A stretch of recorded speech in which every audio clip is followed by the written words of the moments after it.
nuevamente como invitado a Miguel Salinas Chávez.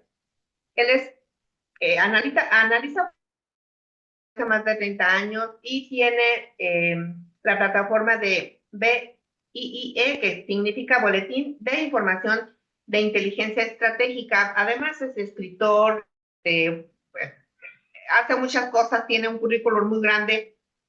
Ya lo hemos leído. El día de hoy pido una disculpa porque no lo encontré. Disculpen, por favor, discúlpenme, pero bueno, ya mucha gente no sabemos quién es Miguel. Muchas gracias a Marco, mi compañero, a Carlos en producción, pero sobre todo muchas gracias a la audiencia. El día de hoy vamos a tocar un tema pues que ya tiene muchos meses en boca de todo el mundo y que no se concluye nada y no sabemos muchas cosas. Donald Trump y el desmantelamiento de los narcorregímenes en Latinoamérica. Bienvenido, Miguel, muchas gracias. Este es tu programa, adelante. Muchas gracias por aceptar la invitación. Lori y Marco, muchas gracias a ustedes por invitarme. Yo siempre me siento muy honrado cada vez que me hacen el favor de invitarme para platicar aquí con su audiencia y bueno, pues estos temas que son muy interesantes y que mucha gente les saca la vuelta o que no, o que los tocan así con pinzas.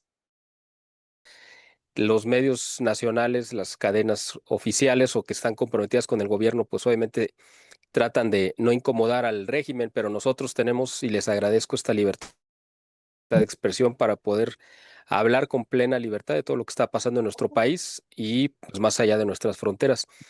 Yo creo que desde las primeras veces que platicamos, no sé si no lo recuerdo exactamente, pero ya tenemos un tiempo haciendo estos ejercicios, más de un año, quizá dos, y recordarán o quizá por ahí les dejé el comentario que cuando Donald Trump tuvo su primer periodo de gobierno, él, dentro de las cosas que dejó pendientes precisamente porque necesitaba amarrar su reelección, era echar mano sobre todos los narcorregímenes que había aquí en el hemisferio, es decir, en América, específicamente pues Cuba, Nicaragua, Bolivia, Venezuela y otros más. Bueno, ahí también ya se perfilaba obviamente México, porque a partir del 2018 que se empataron las presidencias, bueno, del 19 con Donald Trump y López Obrador, que les tocó pues estar juntos, digamos, un par de años, todo 19 y todo el 2020. Donald Trump tenía ya información sobrada de que México pues, era un narco. De hecho, por ahí ustedes quizás recuerdan que se hizo público después, ya que había salido en su primer periodo, que tenía como plan y proyecto, creo que John Bolton se lo había por ahí propuesto, el mandar misiles de esos muy precisos que maneja el ejército norteamericano en contra de objetivos de los cárteles mexicanos. Este proyecto finalmente no se llevó a cabo, pues por una razón muy elemental que fue que necesitaba primero asegurar su reelección para poder entonces echar mano. Es decir, estos planes y esta mano dura que Donald Trump se reservó para su segundo periodo, pues quedó frustrada por este cuatrienio de Biden, pero cuando regresa a la Casa Blanca a partir de la elección de noviembre del año pasado y que ya a partir del 20 de enero de este 2025, ya no tenía yo ninguna duda y bueno, se fue viendo cada vez más claro que Donald Trump iba a poder llevar a cabo todos los planes y proyectos que había dejado pendientes en su primer periodo. ¿Cuáles eran estos planes y proyectos? Pues ya meter mano contra los cárteles de la droga que han hecho tanto daño a Estados Unidos, porque obviamente la prioridad de Trump pues, es Estados Unidos, a él todas las muertes que ha habido aquí violentas a lo largo de estos años, especialmente del gobierno de López Obrador, estos 200,000 muertos, pues yo sinceramente no creo que le quiten el sueño en lo absoluto a Donald Trump. Es un tema que para él básicamente es casi secundario, pero donde sí le afecta y donde puso su atención es que como consecuencia pues de los negocios ilícitos que están llevando a cabo los cárteles de narcotráfico en México, en su alianza con el gobierno de China, así, con el régimen chino, donde se empezó a utilizar a México como el paso para introducir esta droga conocida como el fentanilo, que es un fenómeno pues muy pues importante que ha cambiado, yo creo que por completo la sociedad norteamericana. El fentanilo pues es un medicamento restringido que se utilizaba entre otras cosas para anestesias y otros y calmar ciertos tratamientos, dolores agudos, etcétera. Se empezó a recetar de manera indiscriminada primero en Estados Unidos por médicos, la gente las compraba en las farmacias y después cuando se convirtió en un problema de adicción, esto quedó ya mucho más restringido y entonces fue cuando se abrió la oportunidad y China lo vio como una oportunidad para golpear y diezmar a la población productiva norteamericana a través de la producción en sus laboratorios de este mortal, pues esta mortal droga química. Y entonces utilizaban a México para, con los cárteles que ya tenían las rutas y los contactos para introducir estupefacientes a Estados Unidos, utilizarlos como el medio, el conducto para envenenar a la población. Así funcionó durante muchos años hasta que va, incluso en el gobierno de Biden, pues tuvo que meter presión y China tuvo que hacer una regulación para prohibir que los laboratorios produjeran el proceso completo de la elaboración de pastillas de fentanilo. Entonces, solamente producían los precursores y esos precursores se enviaban a México y entonces en México se empezaron a instalar estos narcolaboratorios en el periodo de gobierno de López Obrador y aquí se mezclaban esos ingredientes y esos precursores que llegaban de China para inundar las calles de Estados Unidos. Y la consecuencia fue, pues, que empezó a morir más o menos un estimado de unas 100,000 personas, 100,000 norteamericanos por año en Estados Unidos a consecuencia de las sobredosis de fentanilo en el periodo de López Obrador. Es decir, él, por su negligencia o por su complicidad con los cárteles de narcotráfico, al menos es responsable de entre 500,000 y 600,000, 700,000 muertes norteamericanas a causa y consecuencia de esta sobredosis de fentanilo. Pero además se generó otro fenómeno tan grave como ese que es el de que muchas personas, muchos norteamericanos no murieron, simplemente quedaron en un estado totalmente improductivo, perdieron sus casas, muchos de ellos tenían pues, trabajos y una vida relativamente normal, perdieron trabajo, perdieron casa, terminaron viviendo en las calles y convirtieron a ciudades a regiones, ciudades de las principales ciudades norteamericanas en pues ciudades zombies donde vemos estas escenas dramáticas de la gente que está ya totalmente incapacitada de manera irreversible para volver a reintegrarse a la actividad productiva y ha generado, pues, obviamente problemas sociales y una serie de, un problema muy grave. Yo creo que el más grave, socialmente hablando, actual en Estados Unidos. Todo Estos son esta historia que los les conté es llamados precisamente, Holmes o Homes. bueno, sí, es que hay los homeless son esa gente que perdió su hogar, o sea, que es, en inglés lo significa, pues, sin hogar, ¿no? O sea, que viven en la calle. La razón por la que viven en la calle, pues, son muchas. Puede ser, pues, porque perdieron su trabajo, por la razón que sea, y viven en la calle aunque no sean dependientes de la droga. Pero hay otros muchos que son drogadictos, que ya se hicieron adictos, o sea, que ya perdieron el control sobre lo que se estaban, las sustancias a las que se hicieron adictos y quedaron ya tan mal, tan lesionados de sus capacidades intelectuales y motrices incluso, que ya no son capaces de volverse a integrar a la sociedad de manera normal. Entonces es un fenómeno tremendo y terrible, costosísimo, que le ha puesto pues, obviamente a Estados Unidos en una situación muy grave, pero todo esto es consecuencia de esta complicidad de los regímenes, porque no es una cuestión solamente de los cárteles de narcotráfico, sino de quienes lo han permitido. Ahí es donde entramos directamente al tema de hoy, que estos regímenes que se han beneficiado del comercio de narcotráfico en el continente americano, casi en su totalidad son regímenes de izquierda. Y eso lo podemos ver desde Colombia hace 50 años, donde las guerrillas, primero las guerrillas, unas urbanas y otras guerrillas en la selva, que peleaban, impulsaban agenda, la misma agenda de Fidel Castro y del Che Guevara, etcétera, ¿no? De una reivindicación social y tratando de impulsar un modelo comunista, etcétera, vieron que el negocio de narcotráfico podía ser su principal o su más efectiva forma de financiamiento. Así lo vimos en las FARC de Colombia o en el M-19, que era una guerrilla urbana colombiana que curiosamente en la cual colaboró nuestra actual presidente usurpadora, pues, pero presidenta al final de cuentas, Claudia Sheinbaum. Eso lo dijo a las claras en una visita que hizo a México el presidente Petro, de hecho, cuando fue la toma de posesión de Claudia Sheinbaum, se le salió ahí, lo dijo, que él había conocido a Claudia Sheinbaum precisamente cuando ella colaboraba con el M-19, porque era la que se encargaba de traducir los discursos del líder guerrillero al francés. O sea, es una historia ahí absurda, pero bueno, Colombia tiene un presidente guerrillero, Bolivia tuvo un presidente cocalero, es decir, el líder de los productores de la coca era Evo Morales, era un agricultor y pues era un traficante, pero al mismo tiempo era presidente. Y aquí en México también tuvimos un narcopresidente con López Obrador, pero ahora tenemos una presidenta guerrillera, bueno, una presidente guerrillera ligada a estos grupos, ¿no? Entonces, Y que además, esto lo hemos visto, Miguel, hay cantidad sí, de fotos donde es innegable, ¿no? Que estaban juntos. Totalmente claro, así es, innegable, sí. exacto, así es, bueno. Entonces, bueno, también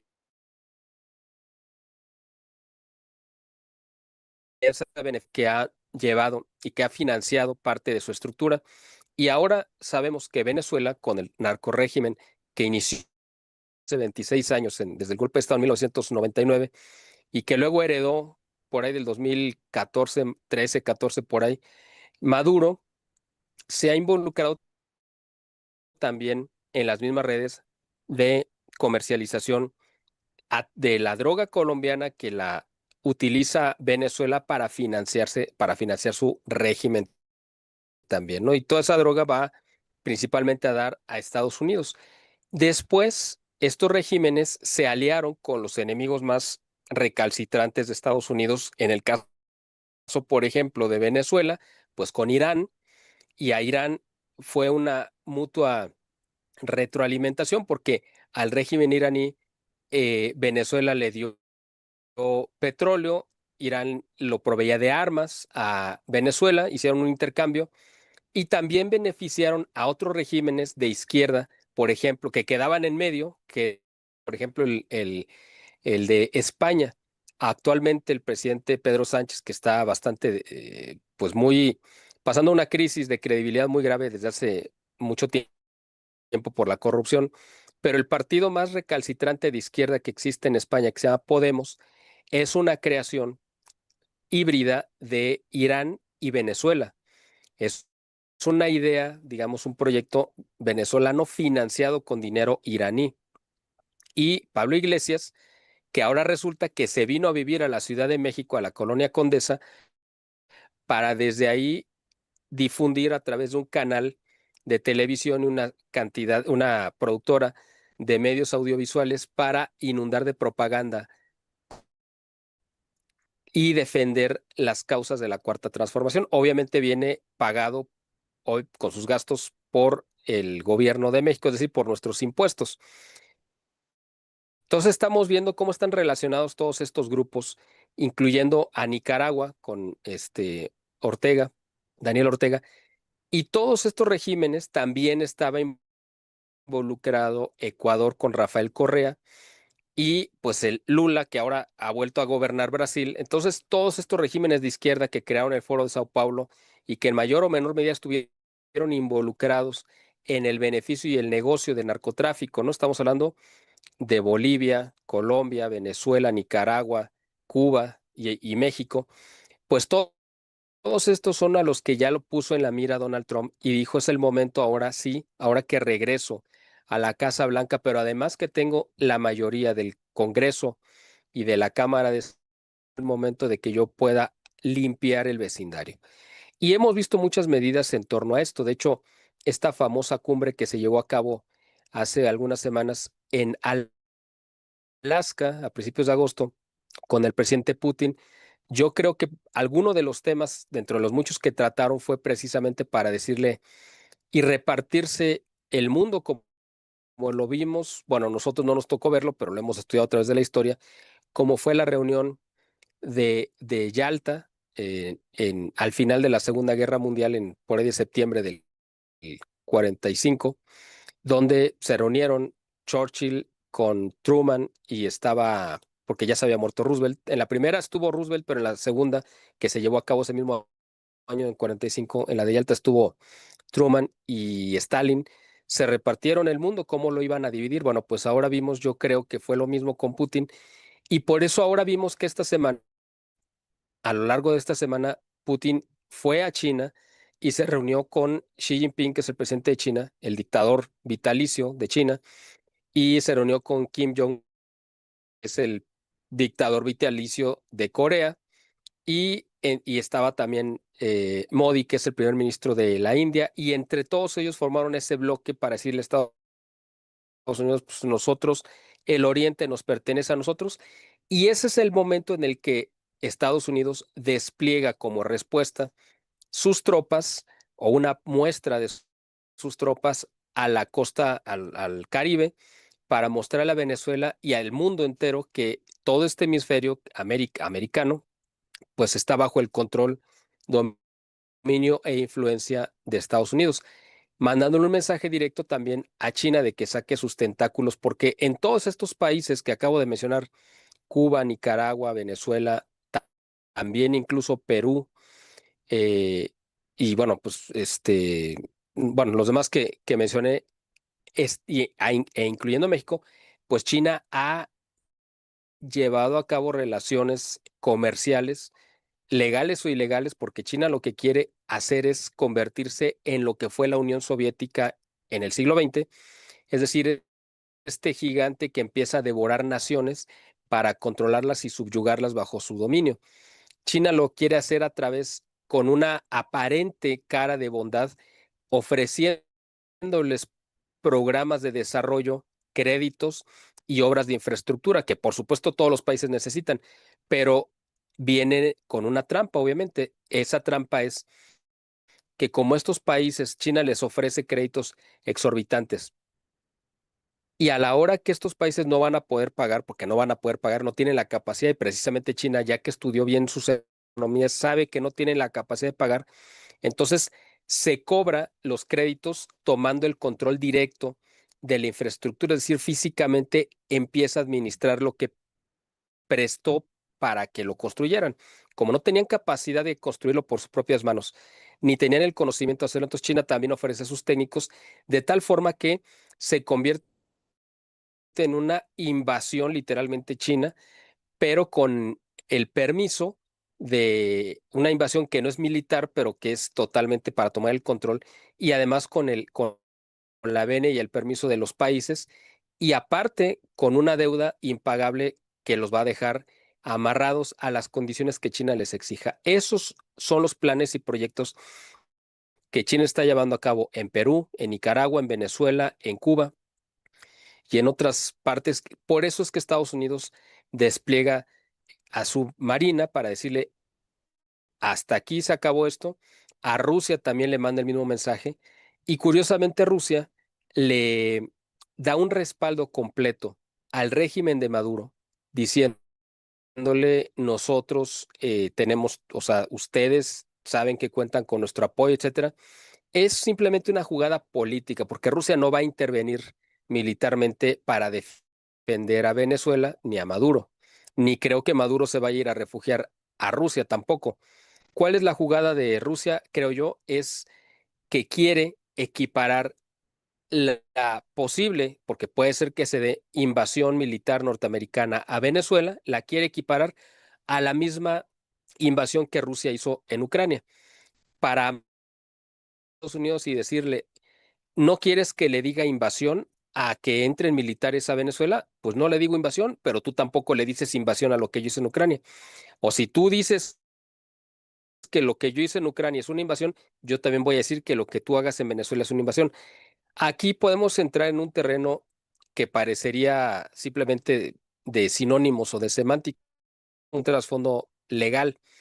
El hecho fundamental de que Donald Trump, antes de desplegar las tropas, haya sido que diga, o sea, que Donald Trump decidió primero decir o declarar que el gobierno de Venezuela, pues ya no es gobierno, sino que es una pandilla de delincuentes, un grupo criminal y que están usurpando el poder de manera ilegal y que ellos reconocen en Edmundo González Urrutia al verdadero presidente de Venezuela, eso que parece simplemente un juego de palabras, le salva la operación a Donald Trump. ¿Por qué? Porque para que Estados Unidos pueda desplegar sus tropas e invadir un país, necesita el permiso del Congreso. Y aunque pudiera conseguir ese permiso, no se quiso arriesgar a entrar en un pantano, sino que para salvar ese obstáculo, dijo, no vamos a ir contra un gobierno, vamos a ir contra un grupo de terroristas, delincuentes, narcotraficantes, que es totalmente lo contrario. Y además es lo que hizo Bush y lo que hizo Obama en las operaciones que respectivamente hicieron en Afganistán, en Irak, y que después, a través de la guerra en Siria, también Estados Unidos prestó ayuda militar en el tiempo de Obama. Entonces, es una manera en la que Trump se protege legalmente, y además el mismo presidente Edmundo González Urrutia le pidió a Donald Trump su intervención para poder rescatar la presidencia, es decir, la está ocupando otro, un usurpador, yo necesito rescatarla. Entonces, Trump dice, bueno, es más, me lo está pidiendo el presidente legítimo del país, o sea, no se puede considerar bajo ninguna circunstancia como una invasión. Parece y tiene todo, o sea, uno dice, bueno, si un ejército entra a otro país, pues es una invasión.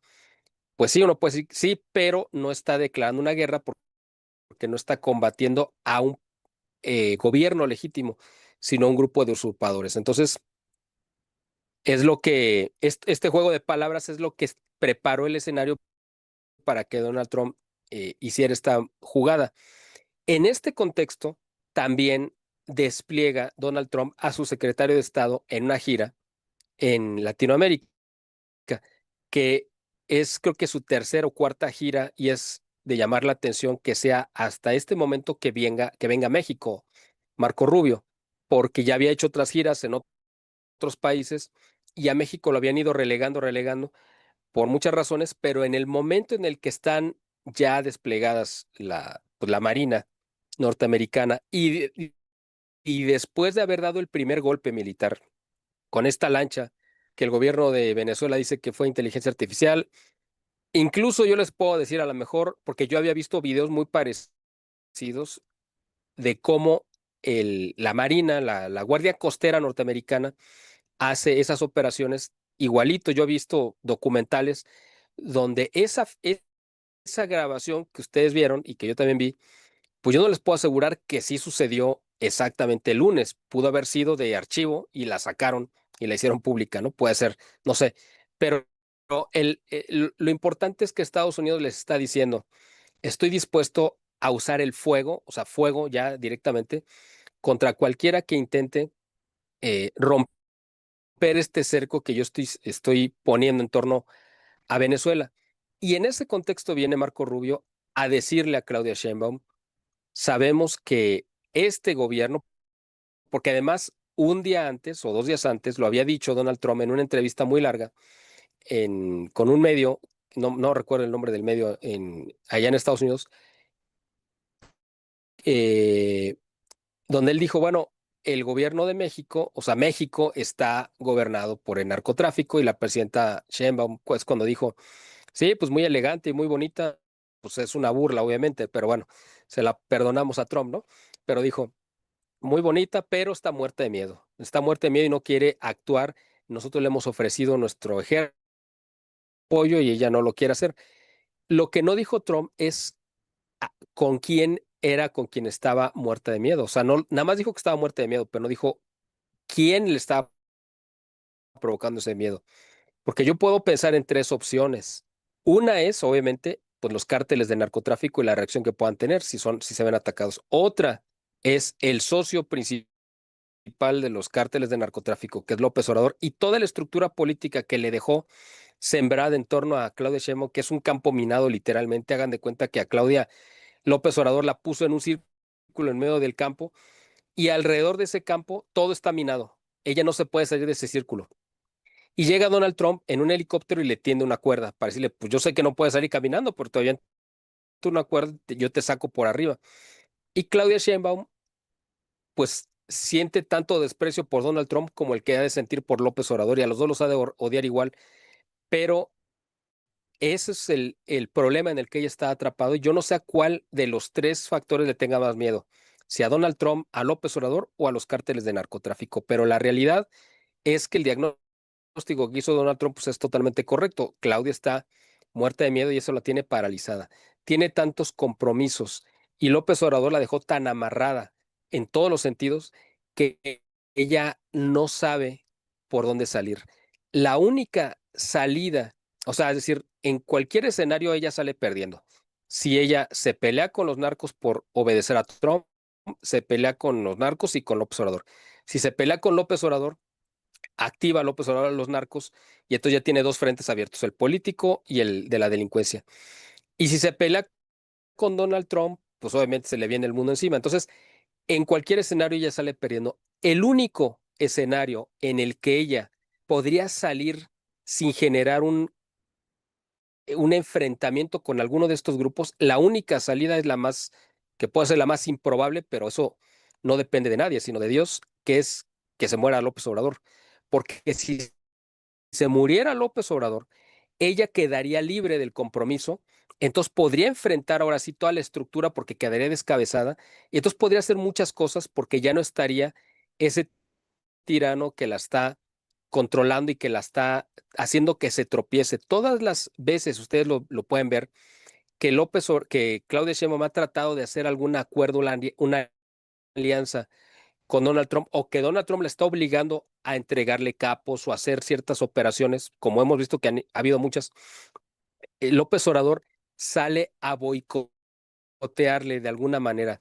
Por ejemplo, no sé si recuerdan, esto fue un ejemplo clarísimo, cuando empezaron estas manifestaciones violentas en Los Ángeles contra Trump por el ISIS que está pues echando a muchos ilegales fuera de Estados Unidos. Entonces hubo estas manifestaciones y Claudia tuvo un desliz donde dijo, no, nosotros vamos a manifestarnos o vamos a protestar o no sé qué dijo. De ahí esa frase, porque ella no tiene el poder para activar las redes ni las huestes de Morena que están en Estados Unidos, pero el que sí tiene esos resortes es López Obrador. Y López Obrador los activó para provocar, hacer esta provocación donde estaban quemando banderas norteamericanas y ondeando banderas mexicanas, e inmediatamente el gobierno de Donald Trump, a través de Kristi Noem, acusó a Claudia Sheinbaum. Ustedes recordarán esa escena donde estaban en la oficina oval, estaba sentado Donald Trump en el escritorio y la secretaria de Seguridad Interior acusó a Claudia Sheinbaum de ser la causante y provocadora de esas manifestaciones. Por supuesto que Claudia no había sido la causante, pero le cargaron el muerto, como dicen, por estas tonterías que dijo, por quererse envalentonar y por querer ganarse la simpatía de los votantes de Morena. Y López Obrador le agarró la palabra y de ahí provocó que Donald Trump se molestara tanto que fue cuando firmó en secreto esa orden ejecutiva para que el ejército norteamericano pudiera realizar operaciones en territorio mexicano. Esto lo supimos porque el mismo gobierno norteamericano lo filtró al New York Times para que se hiciera público. Y otra cosa fue, pues ustedes recuerdan algo que nosotros en nuestra vida, ustedes y yo, nunca nos había tocado ver. Yo nunca había visto un portaaviones estacionado en las costas mexicanas, jamás en mi vida, ¿no? Esto sucedió en Ensenada hace varios meses, creo que por ahí de marzo, que fue una advertencia. Ustedes han visto además que también hay buques de la Marina norteamericana en el Golfo de México, y además estos vuelos de reconocimiento de los drones que manda Estados Unidos con el transponder abierto. El transponder es este aparato que va siguiendo en tiempo real las rutas de los aviones, que lo tienen que usar todos los aviones eh, pues, comerciales, incluso los militares, pero evidentemente los aviones espía pues lo traen apagado, si no, no tendría sentido. Pero cuando mandas un avión espía con el transponder abierto es para que lo vean. Lo único que faltaba era como de esos avionetas que les colgaban una lona para decir, Donald Trump lo saluda, así prácticamente para que todo el mundo se enterara, ¿no? O sea, era algo tan obvio que lo dijo Donald Trump, lo quiso hacer visible para que todo el mundo se enterara que ellos ya estaban haciendo esa labor de reconocimiento, aún sin contar con el apoyo ni la venia, ¿no? Del gobierno de México. Eh, Estuvo, ya ven, también haciendo sobrevuelos sobre Valle de Bravo, y a lo mejor en una de esas también en Tepoztlán pasaron y encontraron por ahí la mega mansión de También en Michoacán. del senador, del El senador senador Mugroña, Llorona.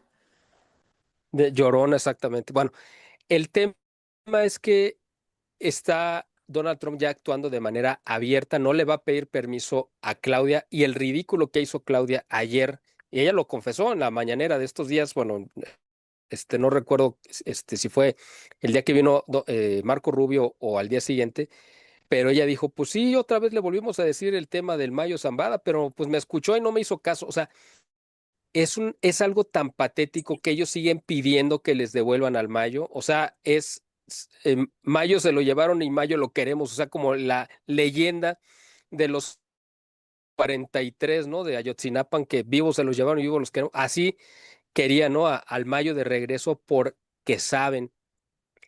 El temor que ellos tenían, pues ya se materializó.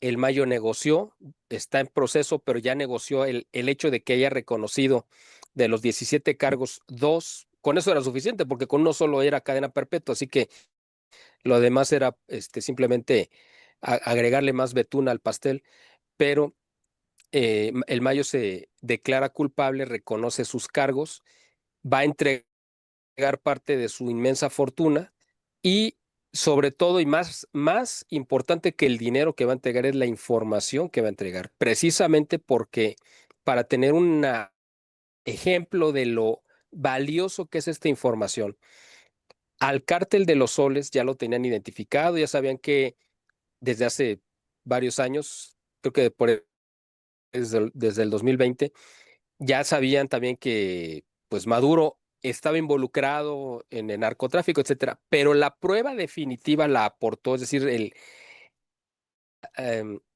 las declaraciones que hundieron a Maduro fueron las que dio Ovidio Guzmán como parte del proceso de negociación y gracias al cual salvaron a su familia. Ustedes recuerdan que hubo una caravana migrante, solamente la familia Guzmán ahí cruzando la frontera y recibiéndolos en Estados Unidos, ¿no? Bueno, algo nunca antes visto. Pues creo que 17 personas ahí cruzaron la frontera para entregarse y pues, quedaron protegidos. Bueno, esa información que dio Ovidio es la que le dio sustento a la operación y gracias a la cual ahorita Estados Unidos puede hacer esta operación. Nada más, pero estamos hablando de que es el hijo de el segundo líder en instancia de uno de los cárteles. O sea, ahora imagínense cuánta información no tendrá el propio Mayo, que era la cabeza de estos cárteles, y todos los que pasaron por su escritorio y los que estuvieron en la nómina del narco, mm, me refiero a los políticos, ¿no?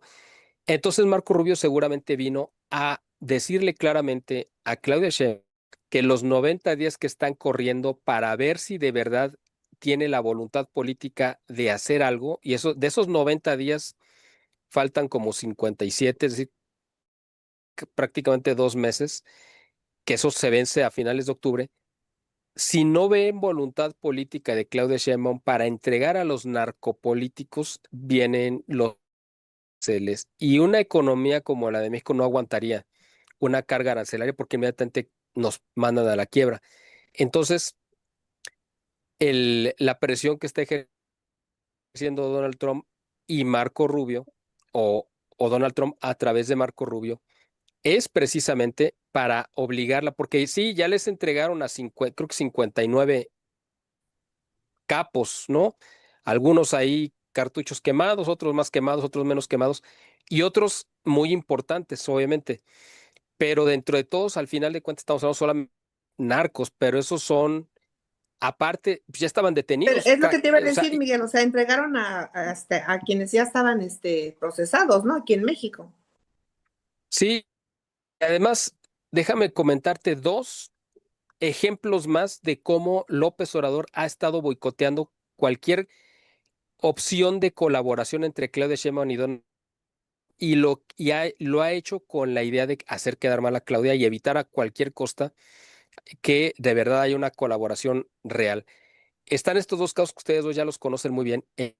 El del chino que detuvieron el año pasado, en octubre del año pasado, es decir, en cuanto entró Claudia, detuvieron a este chino y este chino era la pieza clave que necesitaba el gobierno de Estados Unidos porque era el operador que representaba los intereses de el tráfico de fentanilo que venía de China, es decir, era como el representante de los intereses del gobierno del Partido Comunista Chino, que es el que está enviando estos cargamentos de fentanilo a México, y él era el que lo coordinaba y el que tenía los contactos con los cárteles de Jalisco Nueva Generación de Sinaloa para estar enviando el fentanilo, y él tenía, pues obviamente, la protección y la venia de López Obrador.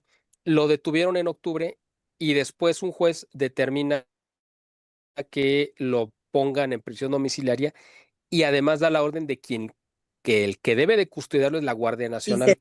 Y la Guardia Nacional es pues es esa guardia pretoriana, este ejército personal y privado que creó López Obrador con la idea de que fueran sus guardias bolivarianas, precisamente él pensando en que en algún momento dado él iba a dar un golpe de estado que se iba a querer instalar y creyó que podía contar con un ejército privado que lo defendiera en el momento que él quisiera imponerse. Las cosas no se le dieron, el mismo ejército se le opuso y le exigió que les entregara el mando de la Guardia Civil, que él quería que fuera pues, un civil el que estuviera al frente para que obedeciera directo a López Obrador y no al ejército.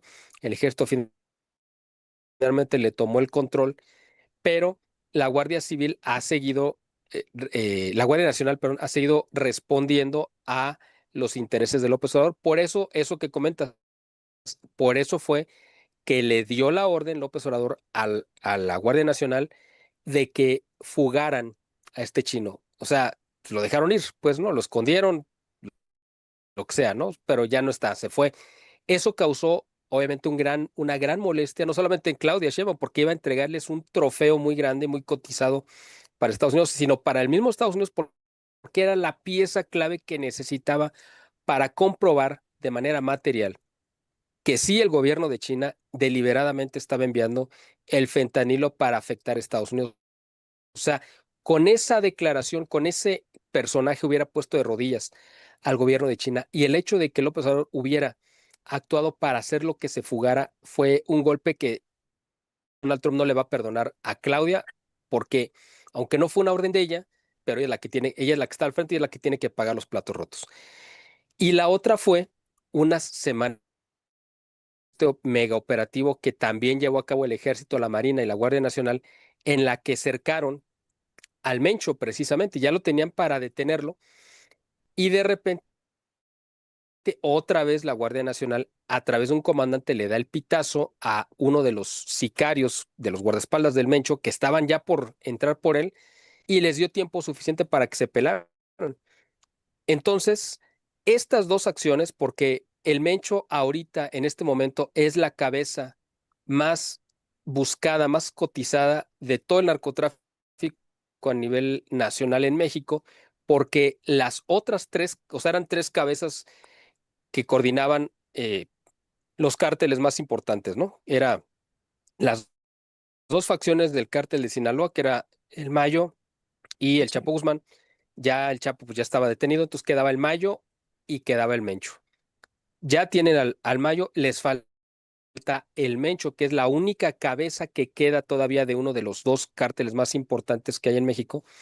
Y el hecho de que lo tenían al alcance de la mano y que lo dejaron ir por una negligencia, por una filtración, causó una molestia tan grande de Estados Unidos, que es lo que provocó precisamente el despliegue ya militar y abierto, ¿no? Entonces, estamos viendo que hay una guerra interna en México entre lo que quiere hacer Claudia Sheinbaum, lo que la está obligando a hacerlo Donald Trump y lo que está tratando de impedir que haga, o sea, de que López Obrador está tratando de impedir que se dé esta colaboración entre Claudia con Donald Trump.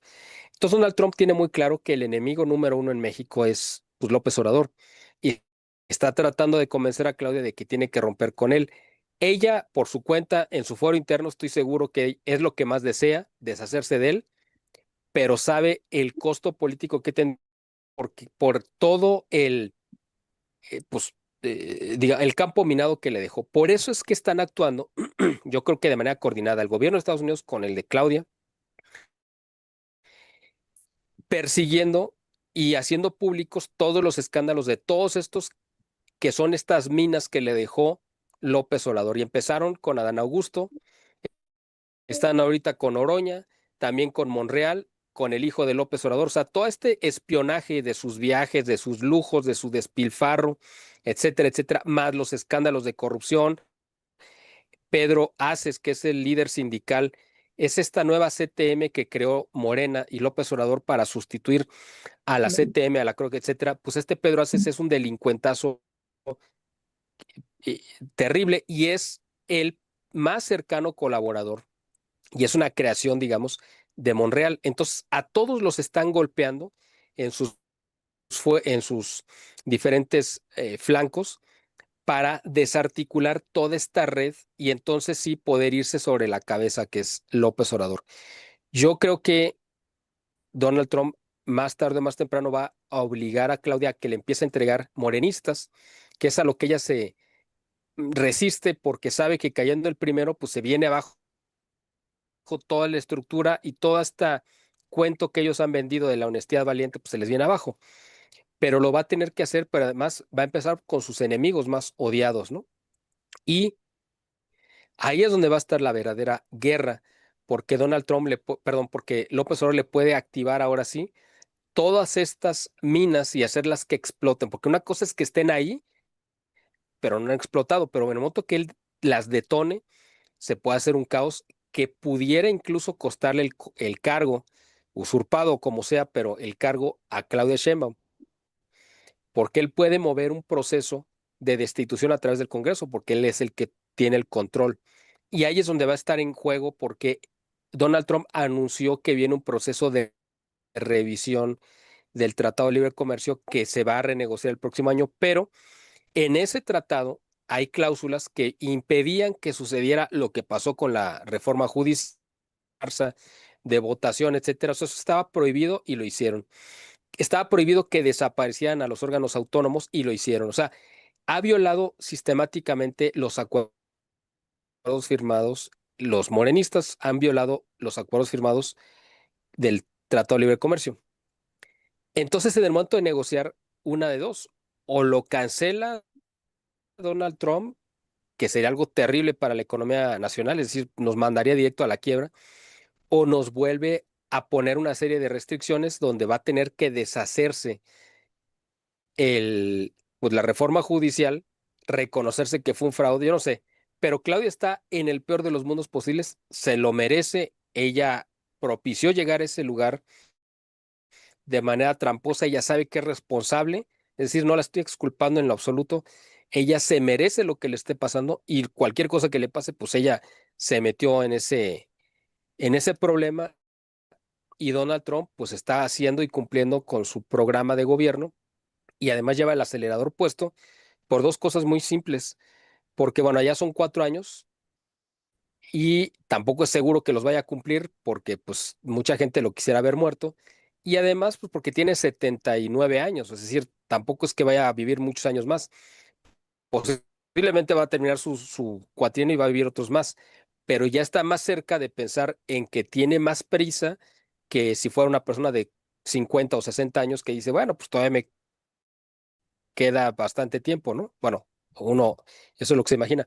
Entonces Donald Trump lleva mucha prisa y está tratando de eficientar lo que tiene que hacer. Y ahorita todos los regímenes de la región están temblando porque todos saben que lo que sucede en Venezuela va a pasar con los demás.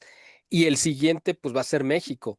Por eso México está tratando de defender en la medida de lo posible a Venezuela y a Maduro porque sabe que a ellos les va a tocar lo mismo. O sea, tienen pánico. O sea, sí lo que dijo Donald Trump es real, totalmente real. Claudia está muerta de miedo y pues ahí está la parálisis y por eso Donald Trump, que es pues un cazador innato, Y ustedes saben que los cazadores donde huelen sangre y miedo, pues más se ensañan, ¿no? Entonces, él ya olió la sangre y ahí está con Pero Claudia, ¿no? además yo creo que ahora en este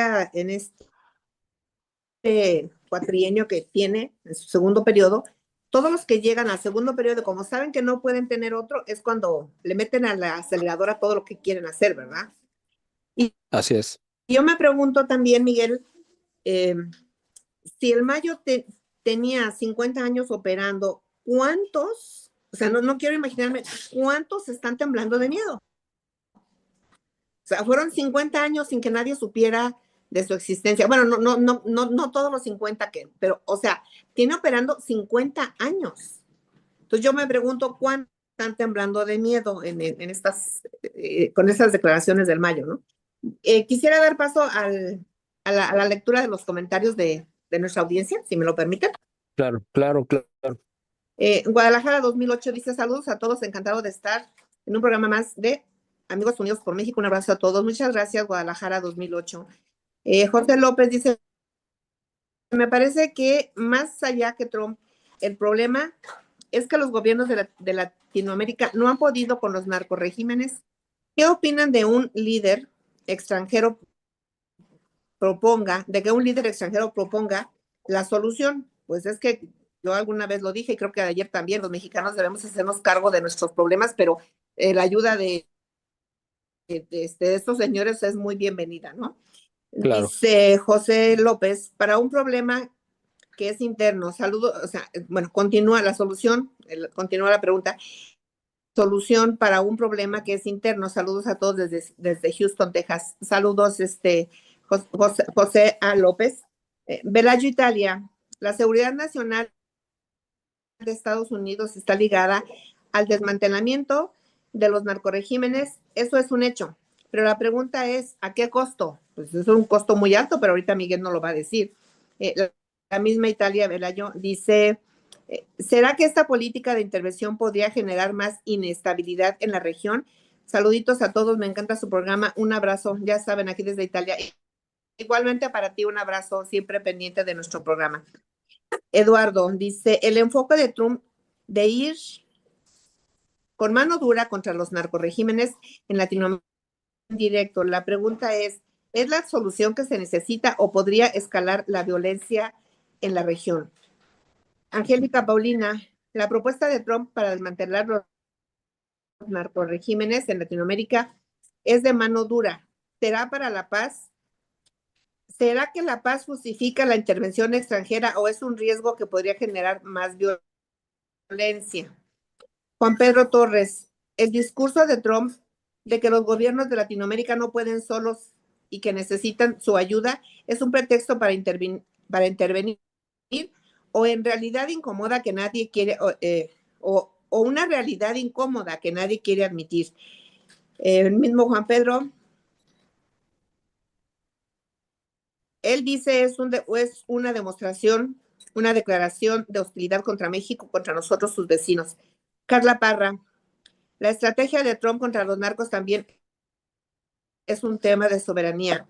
¿Hasta qué punto un país tiene el derecho de intervenir en otro sin importar el pretexto de seguridad? Gran invitado, claro que sí. José Miguel Soto: la política de Trump de ir contra los narcorregímenes podría beneficiar la seguridad de Estados Unidos, pero ¿qué pasa con los efectos colaterales en la región? Saludos a todos desde Alvarado, Veracruz. Muchos saludos, Miguel, tu tocayo, José Miguel Soto. María Montes: más allá de las posturas políticas, el tema de los narcorregímenes es una herida abierta en Latinoamérica. ¿Será que el plan de Trump, por más polémico que sea, es la única esperanza para poner fin? Puede ser. José López: el tema de los narcorregímenes es tan complejo que la política puede ser vista como una solución para unos y una amenaza para otros. ¿Será que el fin justifica los medios en este caso? César Alejandro: buen análisis. ¿Consideras que Claudia quiera reventar el tratado?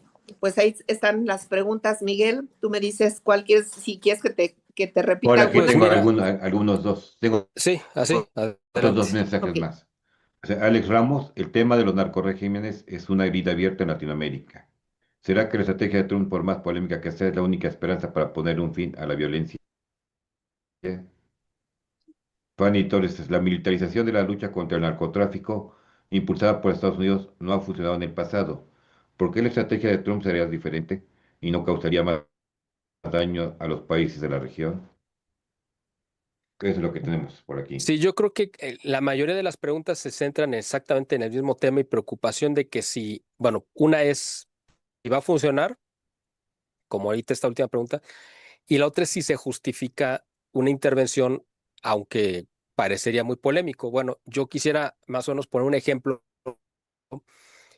para que podamos entender, porque nosotros desde México vemos a Estados Unidos como ese pues, gigante invasor, que durante 200 años la verdad es que sí ha metido sus narices en México.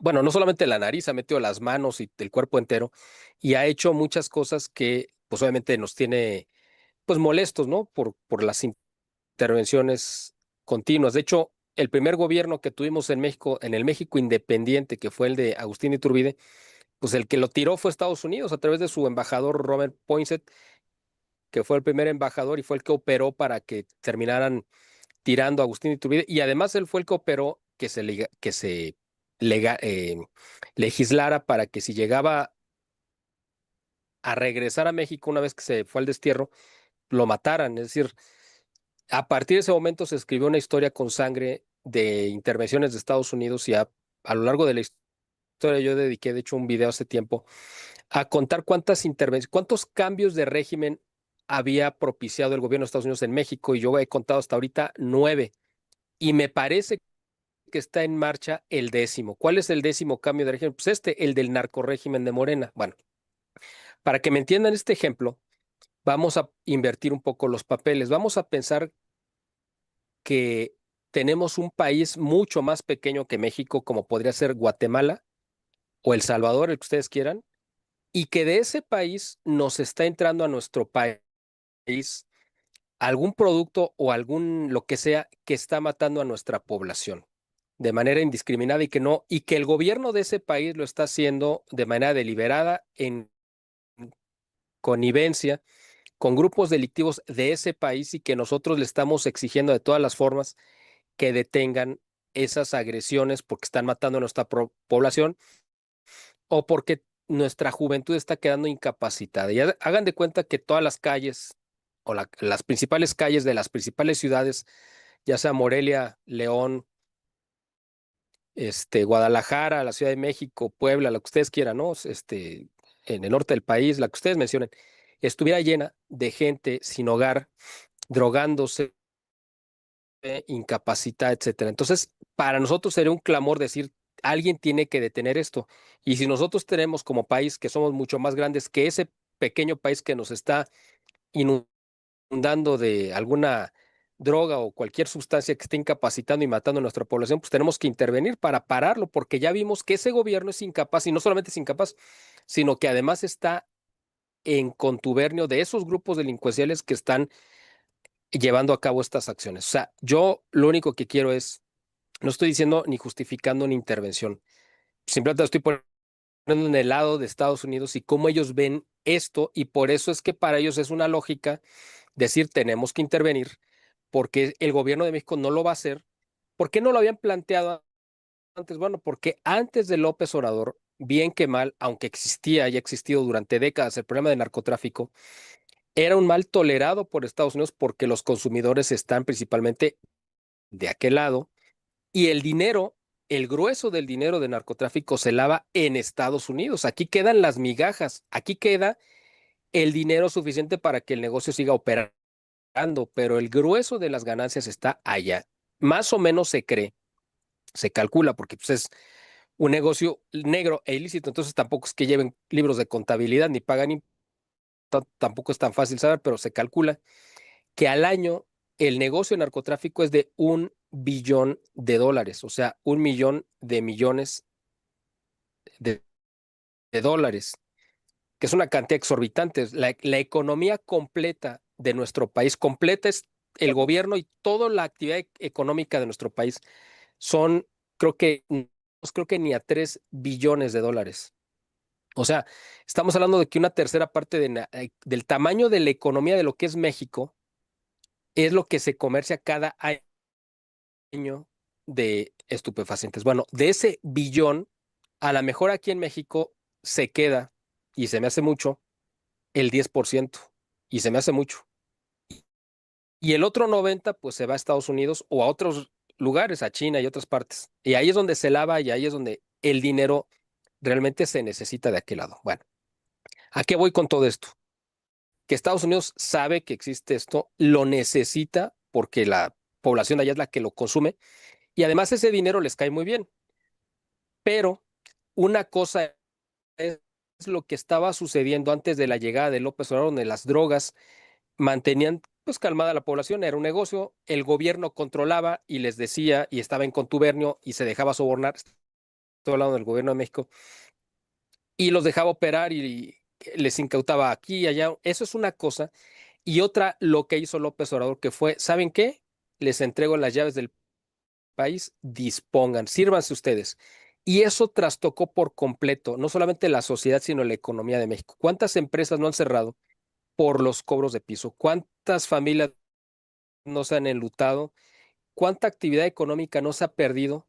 Y además se ha salido por completo de control. Esto es una cosa que nunca habíamos visto. Por eso fue que Estados Unidos, después de tantas décadas de que ellos propiciaron este negocio, de repente deciden intervenir, precisamente porque llegamos a un punto donde se salió tanto de control y no ven ninguna voluntad y que el gobierno ya no controla el narcotráfico, sino que está cogobernando, es decir, tenemos un gobierno bicéfalo, una cabeza es el gobierno oficial y la otra cabeza es el narcotráfico. Y el gobierno lo que está haciendo, o sea, el gobierno de Estados Unidos dice, si no intervenimos, quien va a acabar gobernando el país va a ser el narco y nosotros tenemos muchos negocios en México que está afectando a nuestros intereses. Yo lo he dicho muchas veces y aquí lo vuelvo a decir, a Estados Unidos nosotros sinceramente no creo que le interesemos nada absolutamente, ni a Trump. O sea, nos puede caer bien Trump y lo que sea, pero nosotros sinceramente yo creo que no le importamos en lo absoluto. Los intereses que se están afectando en Estados Unidos es lo que está propiciando esto. Y eso es lo que está motivando que ahorita Donald Trump esté interviniendo para detener esto porque sabe que esto ya se salió por completo de control. Esto creo que con este ejemplo espero haber respondido a si es justificable o no. Ahora, también hay otra pregunta muy interesante, si esto no puede empeorar las cosas. Eso es una pregunta muy importante, muy interesante porque siempre hay un riesgo y tenemos que ver lo que resultó, por ejemplo, ¿no? Pues en Vietnam, lo que resultó en Irak, lo que resultó en Afganistán y lo que ha resultado en todos los países donde hubo estas famosas operaciones de las primaveras árabes, ¿no? Que no era otra cosa más que una intervención militar disfrazada de Estados Unidos para tirar los regímenes y en todos los lugares en general, pues las cosas se han ido a peor.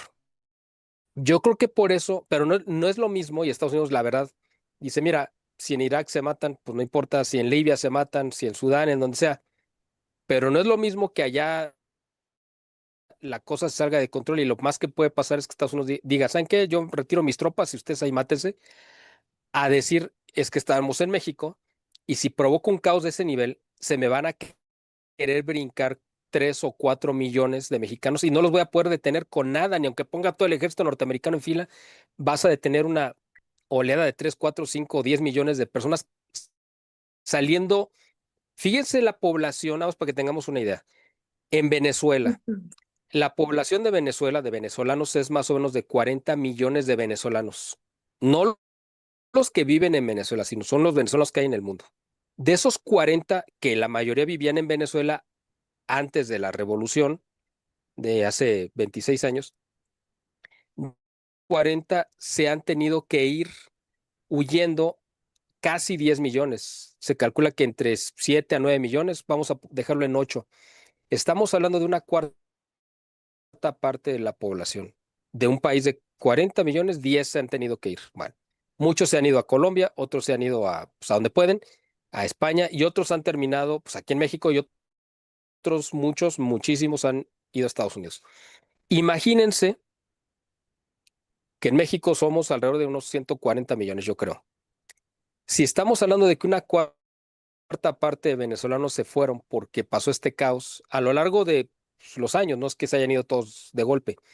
Imagínense, ya no digamos que un 25%, vamos a dejarlo en que les gusta un 10% de la población que quisiera salir huyendo de México hacia Estados Unidos, porque no se van a ir a Guatemala o a Honduras, ¿no? Bueno, aunque en la gente se está yendo a Guatemala, imagínense Sí. cómo estamos, ¿no? Bueno, ¿cómo creen que el gobierno de Estados Unidos va a detener una caravana de 14, 10, 12, 14, 15 millones de mexicanos que ya no se van a esperar a ver si los admiten o si los aceptan, que se van a meter y no hay forma? ¿Con qué los detienes? O sea, no hay forma de que tú los puedas detener. Entonces, por eso Donald Trump está haciendo, tratando de ser, de jugar con mucha precisión lo que tiene que hacer, porque sabe que Claudia está sostenida de un hilo y ese hilo tiene el grosor de un cabello. De ese nivel es la falta de poder que ella tiene y el riesgo que Donald Trump sabe que si le sopla poquito, pues se cae. Y si se cae, sabe que se desata el caos. Por eso es que trata de ser muy cuidadoso. Le da un poco de palmaditas, pero no muy fuertes porque pues, es de cristal y se rompe. Entonces, no puede pasársele la mano porque puede provocar algo peor. Y sobre esto que comentabas, Lori, hace un momento, que en el segundo periodo es cuando los presidentes utilizan esta mano dura, pues simplemente hay que recordar dos casos muy concretos. Ronald Reagan, que es como el referente al que siempre se está, con el que se refleja Donald Trump, ¿en qué momento fue cuando le metió presión a la Unión Soviética para desbaratar esa Unión Soviética? Pues fue a partir de que él ganó la reelección. Es decir, a partir del 85 él impulsó el proceso de la perestroika y todo lo que se vino después para lograr finalmente que cayera el muro de Berlín, pero fue en el segundo periodo. ¿Y en qué periodo fue cuando Obama desató toda esta locura de las primaveras árabes? Pues fue en su segundo periodo también, y cuando intervino en Siria y una serie de cosas. Bueno, estos dos ejemplos simplemente, y los quise tomar porque uno era republicano y el otro demócrata, pero para que sepamos y la gente que hace favor de vernos y escucharnos tenga esa referencia, pues es en el segundo periodo cuando realmente los presidentes se avientan a hacer este tipo de actos, ¿no? Ya mucho más Fuertes, diríamos, bélicos o contundentes, fuertes, ¿no? ¿Mande? contundentes ¿Perdón? o más bélicos o Sí, entonces yo creo que Donald Trump, tomando el ejemplo de Ronald Reagan, que Ronald Reagan dijo, yo voy a acabar con el comunismo, es decir, bueno, no el comunismo a nivel mundial, sino con el epicentro que era la Unión Soviética, y lo hizo muy bien de la mano del Papa Juan Pablo II. Pues yo creo que ahora Donald Trump, aunque no se le ha visto muy cercano al Papa León XIV, pero él a decir, mi cruzada personal va a ser el comunismo y el socialismo de, cuando menos, lo que yo considero mi extensión territorial, para no decirle patio trasero porque soy muy feo, mi extensión territorial que es toda América, ¿no? Y por eso le está sacudiendo el tablero también incluso a Brasil, que es un gigante, con Lula presionando y respaldando a Jair Bolsonaro, que efectivamente es un perseguido político, porque Donald Trump quiere hacer que regrese a la presidencia Jair Bolsonaro y echar a Lula, ¿no? Y regresarlo a la jaula de la que lo sacaron para la presidencia. Entonces, él está en esta cruzada y por eso también le ha puesto cara a China, porque sabe que de China está saliendo mucho de ese veneno que está infectando a toda esta región. Y en el caso con Rusia, porque es muy importante, Rusia no es un país ni comunista ni socialista, es un país que ya salió de eso. Y el mismo Putin, pues él es más un zar que un presidente. O sea, todo el mundo le dice, sí, es un dictador. Bueno, Putin se ve a sí mismo como un zar, como esa figura que gobernó la Rusia previa a la Revolución de Octubre del 17, de 1917, y él también defiende los valores occidentales, cristianos occidentales ortodoxos, ¿no? De los cuales la misma Europa reniega. Entonces, sabe Donald Trump que tiene un aliado en Vladimir Putin, y Vladimir Putin, pues también ve con cierto recelo, aunque en las fotos salen muy abrazados y todo, muy sonrientes con Xi Jinping, el de China, pero él le tiene desconfianza. Y Donald Trump está tratando de aprovechar eso para distanciarlos en la medida de lo posible. Entonces, ahorita estamos viendo un juego político interesantísimo a nivel mundial, como no lo habíamos visto yo creo que en muchos años, donde por un lado, pues todo el mundo ningunea y cachetea a Europa como el payaso de la fiesta, ¿no? O sea, literalmente Donald Trump le dice, tú quítate, tú no salgas en la foto, esté para allá, y pues ellos quieren ponerse muy bravos con Rusia y Rusia les está demostrando que con todo el apoyo que le han dado la Unión Europea a Ucrania, pues no han podido derrotar a Rusia. Por otro lado, tenemos este juego político que quiere hacer China de de convertirse en la potencia número uno económica a nivel mundial, pero Estados Unidos en cuanto le empieza a apretar las tuercas con los aranceles, los pone de rodillas y ahorita están negociando porque China está pasando una crisis tremenda por la caída de las exportaciones que ha dejado de enviar a Estados Unidos y eso en una cuestión de meses los puso de verdad en una posición pues muy complicada. Entonces, Donald Trump está, pues él es un jugador innato y está como que doblando las apuestas y está metido, eso ya no es tema ahorita de este programa, pero está metido en un montonal de frentes abiertos. Yo sinceramente digo, bueno, este cuate de verdad está en un proceso de cambiar el mundo por completo, cuando menos la parte que Estados Unidos influye. Si lo logra, va a pasar a la historia como uno de los grandes líderes, ¿no? De, pues no solamente del siglo XXI, sino pues de la historia, si de la lo historia. logra. Y si no lo logra, pues va a pasar a la historia, lo van a hacer pasar a la historia como el segundo Hitler, eso desde ahorita se los firmo. Entonces, él sabe que su paso a la historia está pues en un hilo, ¿no? O sea, está entre que pase como uno de los grandes estadistas y líderes de la historia o que lo vayan a condenar como la figura más detestable, el Hitler del siglo XXI. Así lo van Etiqueta. a, a degradar si no logra salir adelante con este proyecto. Entonces, una de sus prioridades, y por eso fue que nombró como secretario de Estado a un latinoamericano, o sea, bueno, es un gringo, Marco Rubio, pero hijo de padres cubanos, porque Cubano. entendía perfectamente la importancia de América Latina para Estados Unidos y dijo, esta es mi prioridad y por eso te quiero aquí. Y al vicepresidente, que es como un segundo secretario de Estado, porque le ha dado mucho poder, a J.D. Vance, él es el hombre que representa al gringo promedio, pero además un gringo católico, o sea, de conservador, etcétera. Entonces, esas dos figuras son como que las que reflejan realmente en dónde están las prioridades de Donald Trump y a qué poblaciones él intenta mantener bajo su esfera de influencia, ¿no? Nos pregunta Alejandro, César Alejandro, ¿consideras que Claudia quiera reventar el tratado? Bueno, es una pregunta muy interesante porque yo creo que, bueno, era un proyecto también de López. López Obrador quería convertir a México en una Cuba. ¿En qué sentido?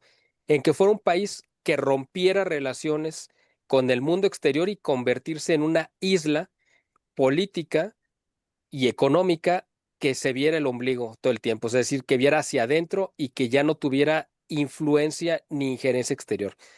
Y el modelo de Cuba lo mencionó precisamente pues, para que quedara totalmente aislado y que ya nadie se interpusiera en su proyecto de convertir a México en su propia isla.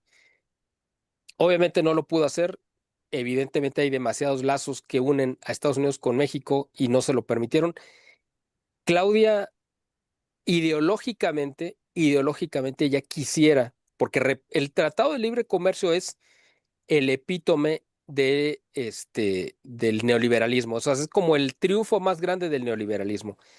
Y ella lo repudia y lo aborrece, pero sabe que económicamente su gobierno depende de que exista ese tratado de libre comercio.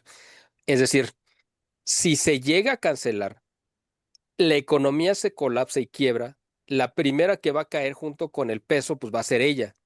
Entonces, sabe que por un lado lo odia y lo aborrece y lo quisiera cancelar y por el otro lado sabe que lo necesita. Está metida ella en eso también, en un problema donde su ideología, sus quereres, su querencia está enfrentada con lo que ella necesita, con su, es decir, una cosa es lo que en su ideología quisiera que sucediera y otra lo que necesita que suceda.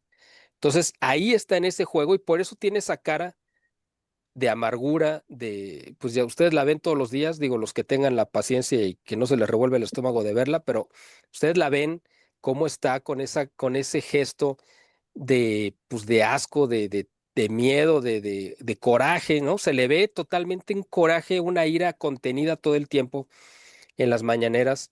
Entonces, ¿por qué? Pues porque ella está viviendo en un mundo donde ella no quisiera estar, es decir, en esas condiciones. Ella quisiera que se le viera como una líder fuerte, como alguien respetable, pero sabe que todo el mundo le pasa por arriba, por abajo, por un lado y por el otro, la ignoran, no le hacen caso. Entonces, ella, que es una mujer pues muy egocéntrica también, igual que López Obrador, pues es una humillación, además de todas las que ya se ha tenido, las humillaciones que se ha tenido que tragar de López Obrador, por eso lo aborrece, o sea, no puede acabar con él porque lo necesita, pero lo aborrece, o sea, si uno pudiera entrar en su corazón putrefacto, pues se vería ahí que en el último de los rincones de ese infierno que hacer su corazón, ahí en una cueva oscura está López Obrador. Entonces, por eso digo, lo único que la salvaría de esta situación es que el observador se muriera, porque entonces ya no tendría que romper con él y entonces ahora sí podría empezar a operar para desmantelar toda esta maquinaria que le dejó López Obrador. Pero como eso no está en las manos de ella ni de López Obrador, sino en manos de Dios, pues es una situación, vamos a decir, pues cuando menos improbable, porque no sabemos si pueda pasar mañana o no, porque nadie tiene la vida comprada, pero lo que sí sabemos es que cada vez yo creo que el observador hace más corajes al ver cuando Claudia tiene que aceptar las condiciones que le está exigiendo Donald Trump, ¿no? Pero bueno, estamos viendo una situación increíblemente interesante, ¿no? Así es, así es. Y qué pena que siempre se nos acabe el tiempo, ¿verdad? Por eso te pedimos que vuelvas a estar con nosotros con otros los temas, bueno, tan diversos que te los manejas a la perfección y que tienes tanta información. Y otra cosa, les vamos a pedir por favor a nuestra audiencia que se suscriban al canal, nos den like para poder seguir creciendo y porque de verdad son plataformas donde la gente está, ya nuestros seguidores nos agradecen el tener este tipo de información porque no está en cualquier parte, no la da cualquier parte y obviamente pues canales oficiales nunca la van a poder dar, ¿verdad? No van a tener estas entrevistas que nosotros tenemos y así es como vamos y seguimos estando informados. Yo quiero agradecerte muchísimo, Miguel, por aceptar la invitación. Muchas gracias a Marco, mi compañero, gracias a Carlos en producción y muchísimas gracias a la audiencia. De verdad, es un placer tenerte siempre y esperamos que vuelvas a estar con nosotros con otro tema que aparte tienes una infinidad de temas que podemos tocar, no solamente lo político. De No, verdad, muchas al gracias a contrario. todos. Por ahí les recordamos que vamos a tener un Congreso Internacional Ciudadano del 10 al 12 de octubre en la ciudad de Puebla. En la página de Amigos Unidos por México, tanto en YouTube como en Facebook, están apareciendo los comerciales. Está muy interesante, va a estar muy interesante para que se apunten y estemos ahí por ahí y nos acompañen. Espero que nos acompañes, Miguel, al, al, este, Al al Congreso. Congreso. Al Bueno, Congreso. vamos a checarlo. Si las circunstancias son propicias, con mucho gusto y simplemente agradecerles, Marco, muchas gracias, Lori, Oh, gracias por a este ti. espacio, esta oportunidad, un honor como siempre, y a la gente que hizo favor de vernos también, muchísimas gracias. Muchas gracias, Miguel. Siempre es un gusto escucharte. Bueno, nada más aquí un saludo para Oscar Pérez, que dice, les mando un abrazo, todos son un gran equipo, no existe ni bien ni mal, debemos de aprender que hay grises puntos medios. Estados Unidos es eso justamente. Muchas gracias. Muchas gracias a todos y buena noche. Buenas Gracias, noches, descansen, que buenas noches. descansen.